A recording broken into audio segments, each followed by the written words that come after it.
वो आपके मित्र होना चाहिए, वो आपके आसपास रहने वाले किसी भी जाति किसी भी धर्म के पड़ोसी होना चाहिए। वो जो है जिन संगठनों से आप जुड़े हुए हैं उन संगठनों के लोग होना चाहिए। उसमें दो शर्त है, एक तो उनमें ऊर्जा होना चाहिए और दूसरा उन्हें अच्छा भारत चाहिए। संकल्प पहला वाला संकल्प। इस संकल्प वाले जिनको नहीं चाहिए उनको बाहर, ठीक है ना। तो ऐसे 10 लोगों को आप फोन लगा के बात करिए और यदि आप उन लोगों को एक जगह पे इकट्ठा करके चाय पे बुला सकते हैं तो जो वीडियो आपने डाउनलोड करके प्रथम अध्याय में रखे हुए हैं उन्हें साथ में बैठ के देखिए और फिर उनसे संकल्प लीजिए कि अच्छा भारत चाहिए क्या। यदि उन्हें अच्छा भारत चाहिए तो उन्हें भी चारों अध्याय का जो है पूर्ति करने के लिए कह दीजिए। बहुत बढ़िया। सत्यनारायण कथा चतुर्थ और अंतिम अध्याय समाप्त। अब मैंने इन सत्यनारायण कथा के 4 अध्याय आपको सुनाए हैं। इसमें कोई भी कठिन काम करने के लिए कहा है? नहीं। क्या आपसे कोई धन मांगा गया है? इसमें कोई सामग्री भी इकट्ठी नहीं करनी है, कुछ नहीं करना है। हाँ, आपको कोई प्रसाद नहीं बनाना है, नारियल नहीं लेना है, कुछ नहीं करना है, आपको लकड़ी भी नहीं बेचना है। नहीं, आपको कुछ नहीं करना है और अपना कॉन्शियस इसके साथ जोड़ना है। सबसे पहले संकल्प लेना है, संकल्प से ही आपकी सब चीजें पूरी हो जाएगी। उसमें भी संकल्प था कि मैं सत्यनारायण कथा करूंगा, ये संकल्प लेना था। तो इसमें भी हम सत्यनारायण कथा करेंगे, ये संकल्प लेना है और चारों अध्याय की पूर्ति करना है। सही बात, राइट। अब आप प्रसाद छोड़ के ना जाए, उसका उनको एक लाभ बताना पड़ेगा कि इसका लाभान्वित कैसे होगा उनको। ये तो हमने उनको एक भूमिका बता दी, भाई ये कथा नहीं। अब आपको मुझसे प्रश्न पूछना चाहिए कि हमने सत्यनारायण की कथा पूरी कर दी, इससे हमें महापरिवर्तित भारत कैसे मिलेगा? आप कह रहे हैं कि 21 लक्षों के साथ महापरिवर्तित भारत मिल जाएगा। आपको जो भारत सरकार के पास 20 गुना पैसा आ जाएगा, आपको टैक्स मुक्त भारत मिल जाएगा। हर भारतीय के 2 अकाउंट होंगे, एक अर्निंग अकाउंट और दूसरा कॉस्ट सेटलिंग अकाउंट।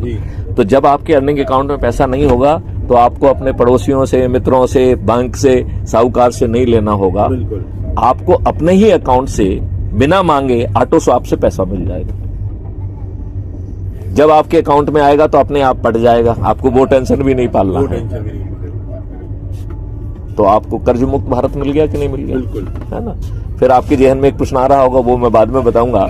वो प्रश्न ये आ रहा होगा कि हम दुष्ट लोग जो चेक काटने बैठ जाएंगे तो चेक ही काटते रहेंगे। तो ये चेक काटने वालों दुष्टों के लिए क्या व्यवस्था है, उसकी व्यवस्था भी इसमें है। अच्छा, मतलब इसमें कुछ छोड़ा नहीं गया है। आपने पूरी इसकी ये सत्यनारायण कथा पूरी संपूर्ण है। इस कथा को वो आपको लाभ देके ही छोड़ेगा, बिना लाभ के आपको छोड़ने वाले ही नहीं है, ठीक है ना। आपको कुछ करना नहीं और आपको वो छोड़ेगा भी, ठीक है ना। अब जो है वो कह रहा है कि मैं आपको ये 21 लक्षों के साथ, जिसमें प्रशासनिक व्यवस्था बदल जाएगी, नियम कानून गुलामों के बदल जाएंगे, जिसमें आपकी शिक्षा व्यवस्था बदल जाएगी, जिसमें आपकी वैदिक यूनिवर्सिटीज होंगी जो हजारों एकड़ों में जो है ना फैली होंगी, जिसके लिए किसानों की भूमि अधिकृत नहीं होगी, किसान खुद स्वेच्छा से अपनी भूमि देंगे और वो ऑनर्स क्लब के सदस्य बन जाएंगे। उन्हें जो है जो करोड़ों में लाभांश आएगा उससे जो है ना सभी किसान फलीभूत हो जाएंगे।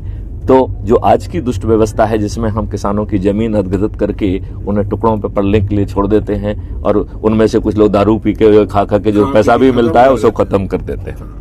तो इस नई व्यवस्था में आपको एकदम वैभवशाली व्यवस्था मिलेगी।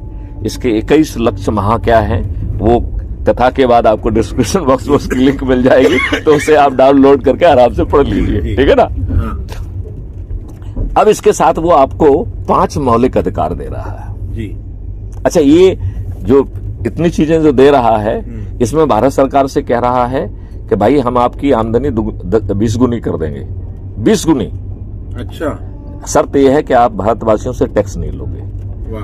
तो टैक्स मुक्त भारत भी मिल गया, कर्ज मुक्त भारत भी मिल गया और इनकम भी बढ़ गई, जीडीपी वगैरह सब।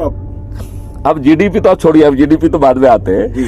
इसके साथ अब वो आपको 5 मौलिक अधिकार दे रहा है और उन मौलिक अधिकार को देने के लिए भारत सरकार के खजाने से 1 पैसा नहीं ले रहा है। वाह। तो वो कहां से आएगा पैसा वो भी समझाऊंगा मैं। ये 5 मौलिक अधिकार हैं। रोजगार का मौलिक अधिकार, स्वास्थ्य का मौलिक अधिकार, ऐसा स्वास्थ्य होगा उसके बारे में कभी अलग से भाषण देते हैं, ठीक है ना। भोजन का मौलिक अधिकार, जिसमें अकेला आपको जो है आज का राशन वाला मिलावटी खटिया चीज नहीं मिलेगी, आपको मल्टीग्रेन्स मिलेंगे, हाँ आपको फल सब्जी भी मिलेगी, हाँ, आपको दूध दही घी शहद और स्वास्थ्यवर्धक चीजें मिलेंगी, जीवन वर्धक औषधियां भी साथ में मिलेंगी, बहुत बढ़िया। और उनको भी मिलेंगी जिनके खीसे में एक पैसा नहीं है, और एक भी चीज मुफ्त नहीं मिलेगी। अच्छा, क्योंकि आपके पास धन लेने की जरूरत नहीं है, हमने आपको एक डेबिट अकाउंट दे दिया जो भी समझाया था, हाँ। उसी डेबिट अकाउंट पे वो लोड हो जाएंगी और हम आपको समृद्ध बना देंगे। तो जब आप समृद्ध बन जाएंगे तो पट जाएगा। बढ़ जाएगा। तो ये फ्रीबी वाला कोई चक्कर नहीं है, नहीं। ये फ्रीबी मुक्त 5 मौलिक अधिकार है। बहुत बढ़िया। रोजगार का, स्वास्थ्य का, भोजन का, चौथा है शिक्षा का, जी, और 5वां है प्रॉस्पेरिटी और हैप्पीनेस का। आज जिन्होंने बहुत धन कमा लिया है, कोई खुश दिख रहा है? नहीं है। तो ये आपको समृद्धि भी दे रहा है और हैप्पीनेस भी दे रहा है, और आपको मौलिक अधिकार दे रहा है। एक भी चीज फ्री में नहीं दे रहा है, और हर उस गरीब को भी मिल रहा है जिसके खीसे में एक पैसा नहीं है, और वो लाभ भी मिल रहा है और समृद्धि भी मिलेगी।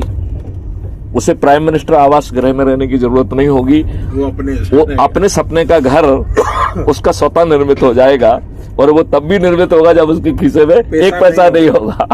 निर्मित तब भी हो जाएगा वो, और वो समृद्ध भी हो जाएगा, और वो समृद्ध अपने औकात पर होगा।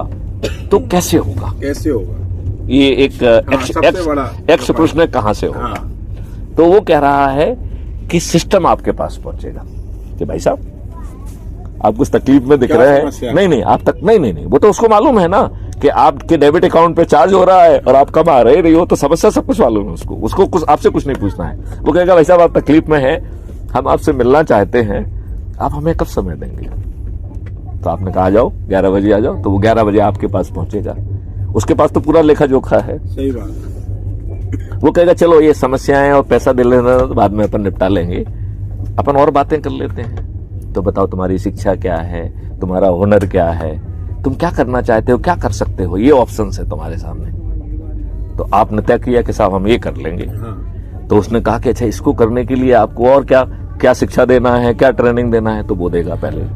फिर आपको टूल्स देगा, इक्विपमेंट देगा, मशीनरी देगा, उसमें आपको सिग्गस्त बनाएगा, और यदि उस मशीन को चलाने के लिए 10 आदमी चाहिए तो साथ में 10 आदमी भी देगा, 10 आदमी भी देगा वो आपको साथ में, राइट। और फिर आपकी टीम को राष्ट्रीय संपदा के निर्माण में भेज देगा, तो आपको किसी के सामने रोजगार मांगने नहीं जाना है, राइट। जितना राष्ट्रीय संपदा का निर्माण होगा उतना धन का निर्माण होगा, और वो भी ऑटोमेटिकली होगा। उसके लिए एक डिजिटल करेंसी का प्रावधान किया गया जिसका नाम रखा गया है भारत विकास निधि। अच्छा। तो जितनी राष्ट्रीय संपदा का निर्माण होगा उतनी भारत विकास निधि ऑटो जनरेट हो जाएगी, और आपको भुगतान जो है वो भारत विकास निधि में होगा, और एक भारत विकास निधि 1.1 रुपये के बराबर होगी। अरे बहुत बढ़िया। तो आप भारत विकास निधि से जो भी खरीदेंगे 10% का डिस्काउंट तो आपको वैसे ही मिल गया, बेनिफिट तो वही हो गया, ठीक है ना। आप सामने वाला बैक एंड पे जो है ना रुपी काम करेगा, तो जो लोग भारत विकास निधि में डील नहीं कर रहे हैं उनको रुपए में पेमेंट हो जाएगा। अच्छा। इसमें ये व्यवस्था भी है कि आपने करोड़ों रुपए आपके पास भारत विकास निधि में आ गए, और आपका दिल कर रहा है कि आप जो है आपको रुपए मिल जाए, तो आप बटन दबाओगे तो रुपए मिल जाएगा। लेकिन 10 लाख हो गए? नहीं, वो ऐसा नहीं होगा। भारत विकास निधि अबंडेंस में है, हम जितनी संपत्ति का निर्माण कर रहे हैं उतनी भारत विकास निधि निर्मित हो रही है। रुपए स्कैर्सिटी में है, तो जब आपके सभी काम जो भी आप परचेज करना चाह रहे हैं, चाहे वो पीछे वाला जो है भारत विकास निधि में डील कर रहा हो चाहे ना कर रहा हो, आपका तो काम हो रहा है, आपको तो बटन दबाया, जो चीज मिल रहा है मिल गई आपको। अब आप सिर्फ दुष्टता में रुपए देखना चाहते हैं, तो आप हमें अबंडेंस से स्कैर्सिटी में ले जा रहे हो, तो ये दंडित होगी। तो दंडित क्या होगी? 30% जो है ना आपकी भारत विकास निधि खत्म हो जाएगी, तो 70% मिलेगी। तो आपने 40% का लॉस हुआ, 10% जो आपका जो प्रॉफिट हो रहा था वो 30 है, 40% जाएगा। तो आप बटन दबाने से डरोगे? बिल्कुल, आदमी बोलेगा यार पड़े रहे। नहीं, जब हमारे सब काम हो रहे हैं, यदि आप उससे कार खरीदना चाहते हो तो कार आ जाएगी, जो चाहते हो वो सब हो रहा है, सब भुगतान हो रहा है, तो आपको कोई प्रॉब्लम नहीं है। जी, ठीक है ना।